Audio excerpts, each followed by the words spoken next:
Think back to when you were a kid, eagerly awaiting the next round of wacky gags from Bugs Bunny, Daffy Duck, and the rest of the Looney Tunes gang. The catchy theme song would play, and you'd settle in, anticipating a barrage of slapstick humor and one-liners. But what if these cartoons were hiding far more than Acme products, falling anvils, and sassy rabbits? What if behind those cheerful melodies and colorful antics, Looney Tunes carried controversies so intense they got certain episodes pulled from television? Secrets so shocking they'd reshape the way you see your favorite characters? It might sound wild, but Looney Tunes has a trove of hidden narratives, backstage battles, and entire cartoons locked away in the vault.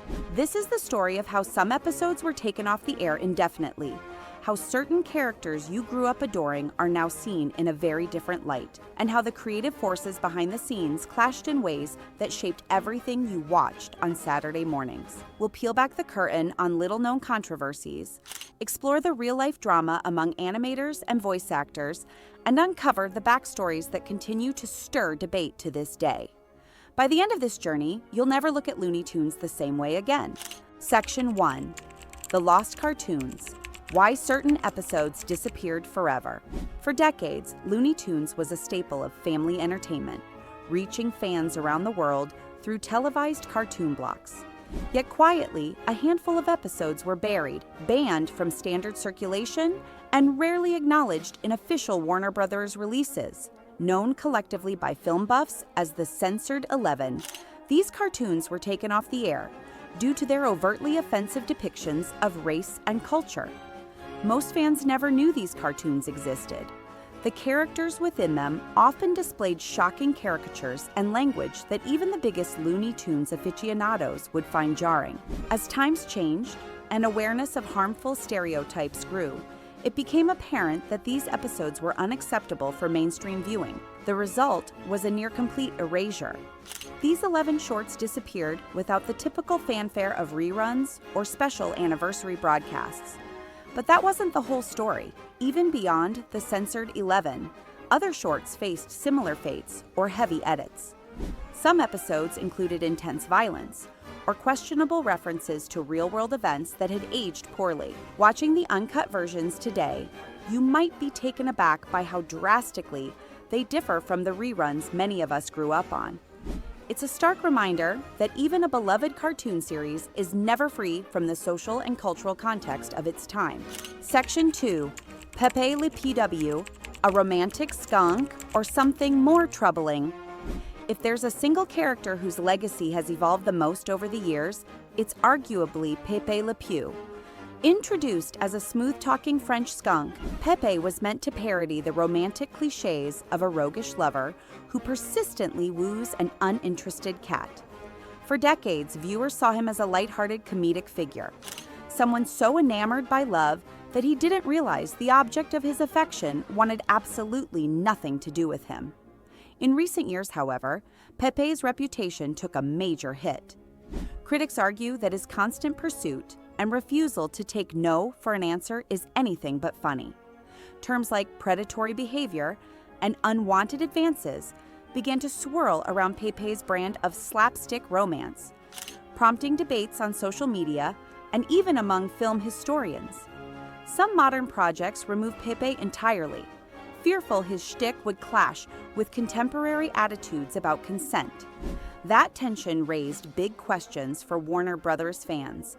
Should older cartoons be locked away if they convey outdated or troubling ideas? Or should they remain accessible, perhaps with disclaimers, as historical artifacts that reflect a different era? Pepe's predicament is a microcosm of the larger Looney Tunes controversy. When does a cartoon cross the line? And how do we talk about it in a world that's continually reshaping its cultural values? Section 3. Speedy Gonzales. Icon or stereotype? While Pepe's controversies revolve around personal boundaries, Speedy Gonzales got caught in the crossfire of cultural representation. Speedy burst onto the scene as the fastest mouse in all Mexico, racing across the screen with the cheerful "Arriba, arriba, ándale, ándale." But as awareness of racial stereotypes grew, some corners of the media labeled Speedy's accent and mannerisms offensive. Networks pulled his cartoons, avoiding potential backlash by shelving one of Looney Tunes' staple characters. The surprising twist came from the very community Speedy was thought to offend. Many Latino viewers held a deep affection for Speedy, seeing him not as a hurtful caricature, but as a folk hero. He was resourceful, agile, and outsmarted foes far bigger than he was. A public campaign erupted, with letters and petitions from fans around the world demanding Speedy's return. They argued he represented a rare point of pride and visibility at a time when Latinos saw little of themselves in mainstream media. Warner Brothers eventually brought Speedy back, albeit cautiously, highlighting a real-world debate about how culture and context shape the way we interpret these animated icons. To some, he's still an outdated stereotype. To others, he's a childhood favorite who subverts the underdog trope by triumphing over adversity. Whichever side you land on, Speedy Gonzales stands at the center of a debate about representation in cartoons, one that continues even today as new generations discover these classic Looney Tunes episodes. Section 4. Chuck Jones versus Bob Clampet. How creative tensions shaped the Looney Tunes world. Looney Tunes didn't just spring forth fully formed, nor did it rely on a single visionary. Instead, it was the product of many brilliant minds who each left a distinct fingerprint on the cartoons. Two of the biggest creative forces behind the series were Chuck Jones and Bob Clampet. Both were legendary directors with massive influence, but their visions and egos sometimes collided. Clampet leaned into a wild, chaotic style. His cartoons were known for being frenetic, surreal, and unpredictably funny.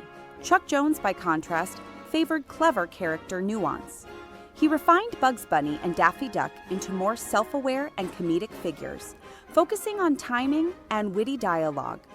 Where Clampet thrived on outlandish freeform animation, Jones sought wit in structured pacing and comedic tension. Rumors of on-set friction circulated for years. Disputes about who truly invented iconic versions of characters, or who deserved credit for comedic elements that fans loved. Some animators recalled how territorial feelings bubbled behind the scenes, forging a competitive atmosphere that simultaneously drove innovation and sowed personal resentment. Regardless of where the truth lies, that clash was a creative spark. The rivalry forced each director to push boundaries, ensuring Looney Tunes never grew stale. In many ways, the friction shaped the very heart of the show, injecting it with both comedic variety and an internal struggle that kept everyone on their toes. Section 5. Mel Blanc's near-tragic accident, the voice behind Bugs and Daffy fights for his life. No single person lent more voices to Looney Tunes than Mel Blanc. From Bugs Bunny's iconic Brooklyn-inflected wisecracks to the spluttering, exasperated tones of Daffy Duck, Mel Blanc was the vocal chameleon who brought the entire cast to life. It's an understatement to call him a legend. He essentially set the gold standard for voice acting, influencing every generation of cartoon performers that came after. But Mel Blanc's story isn't all stardom and smooth sailing. In 1961, he was involved in a near-fatal head-on car collision that left him in a coma. Doctors, unsure if he'd ever regain consciousness, tried various methods to reach him. The story goes that one nurse decided to address him by one of his character voices. Bugs Bunny, are you there?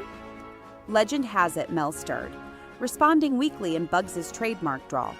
It became a famous anecdote that illustrated just how intertwined Mel was with the characters he created. His long road to recovery involved intensive therapy and the unwavering support of animation studios that recognized they simply couldn't replicate what he did.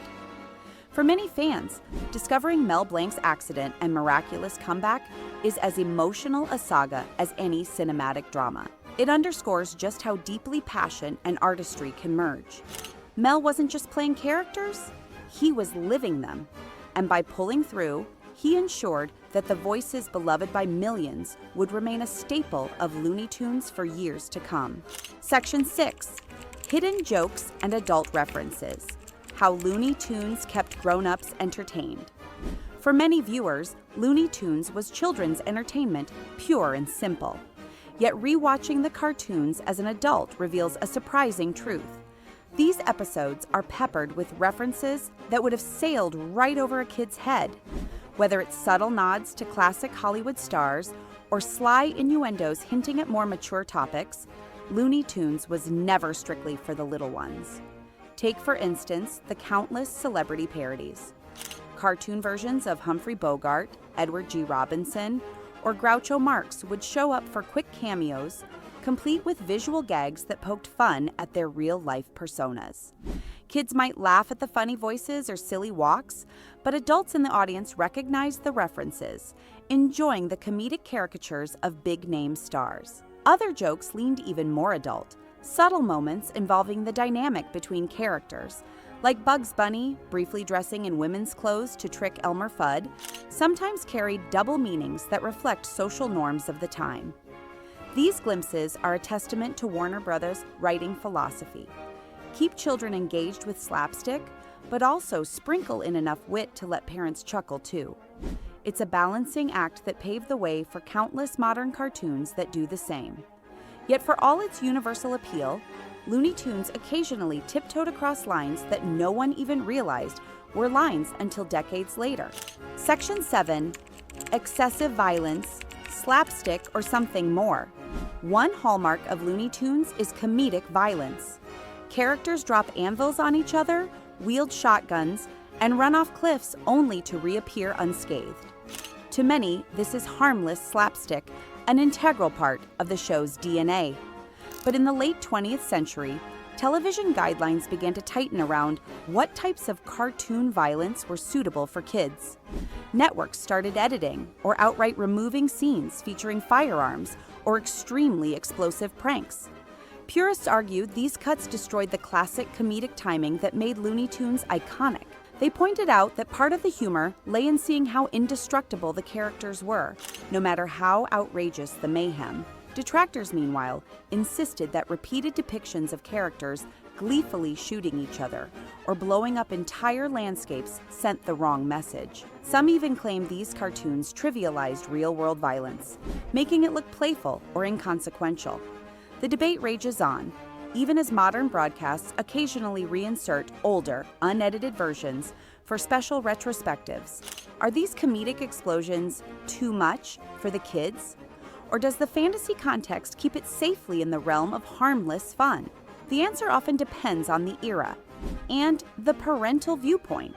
One thing is for sure, the tension between comedic freedom and social responsibility shaped much of Looney Tunes' journey through TV syndication, leading to multiple censored or altered episodes. Section 8, Behind the Rabbit Hole. The creative turbulence we never saw. Just as Chuck Jones and Bob Clampet sometimes found themselves at odds, the entire Looney Tunes studio environment was far from the comedic paradise it portrayed. Tight production schedules, corporate politics, and fierce competition for top billing between the beloved characters fueled occasional frustrations. Bugs Bunny might be the star of the show, but Daffy Duck also had a fanatical fan base, leading to disputes about which cartoon should air during prime slots. Some animators claimed that internal hierarchies determined which story ideas got greenlit or how certain characters were drawn, possibly stifling creativity that didn't align with the favored style of the moment. Others thrived under the pressure, pushing themselves to create more dynamic bits of comedic gold. The overshadowed voices often parted ways quietly, taking their talent to other studios or forging new paths in animation. Meanwhile, the public remained blissfully unaware of these internal storms, enthralled by the final product where comedic chaos reigned in cartoon form. Section 9, The Rise, Fall, and Rise Again of Looney Tunes. By the late 1960s, Looney Tunes had undergone considerable shifts. Some beloved directors had left, certain characters fell out of favor, and new social norms forced the franchise to rethink content. Reruns carried Looney Tunes through multiple generations, but fans began to notice that classic Looney Tunes wasn't being produced at the same pace. The show that once pumped out short after short now seemed relegated to nostalgia. Then came revivals, special feature-length movies, cameo appearances in new forms of media, and reboots like The Looney Tunes Show or Looney Tunes cartoons. Producers tried to toe the line between respecting the irreverent spirit of the classics and keeping in step with modern sensitivities. Younger audiences discovered these characters anew, while older fans jumped at the chance to reconnect with their childhood. Yet the more the franchise revived, the more fans began to question how or if the controversies of the past should be addressed. Some demanded disclaimers or historical context be included with older episodes, while others insisted the classics stay untouched, errors and all, to preserve their authenticity.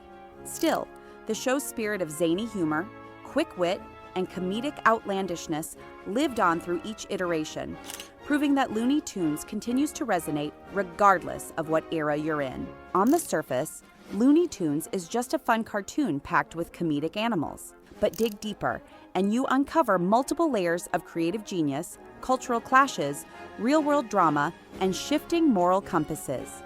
From the censored 11 episodes locked in the vault to Pepe Le Pew's fall from grace, from Speedy Gonzales' cultural push and pull to the legendary meltdown that nearly ended Mel Blanc's life, every secret reveals something about the world beyond the cartoon screen. For some fans, these tidbits forever alter how they view beloved childhood icons. Knowing that certain jokes or characters caused real harm might temper the nostalgia, while also highlighting how societal norms evolve. Others appreciate that these controversies invite thoughtful conversations about representation, comedy, and historical context. Still others come away with a deeper respect for the artistry that survived all these trials, recognizing that creating timeless cartoons is never as simple as it looks. In the end, Looney Tunes holds up a mirror to the era it was made in, reflecting both the comedic brilliance and the flawed perspectives of its time.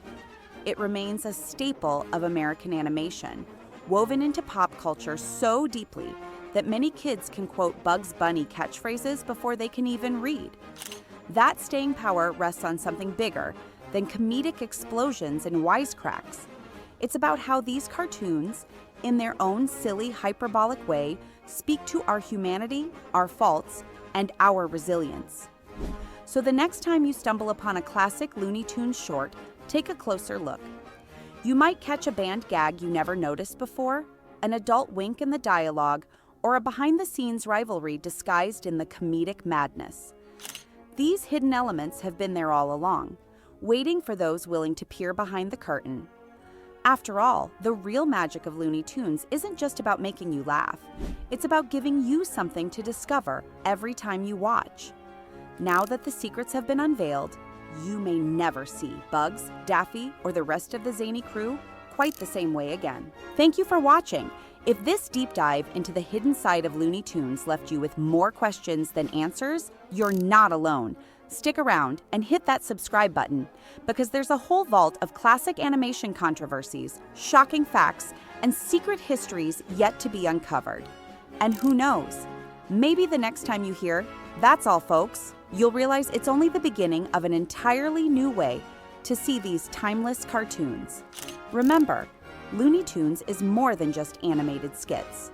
It's a snapshot of changing values, creative genius, and the complicated human stories behind our favorite fictional critters. So until next time, keep questioning, keep exploring, and never stop searching for those cartoon secrets hidden right under your nose. After all, you never know what you might uncover behind the laughter.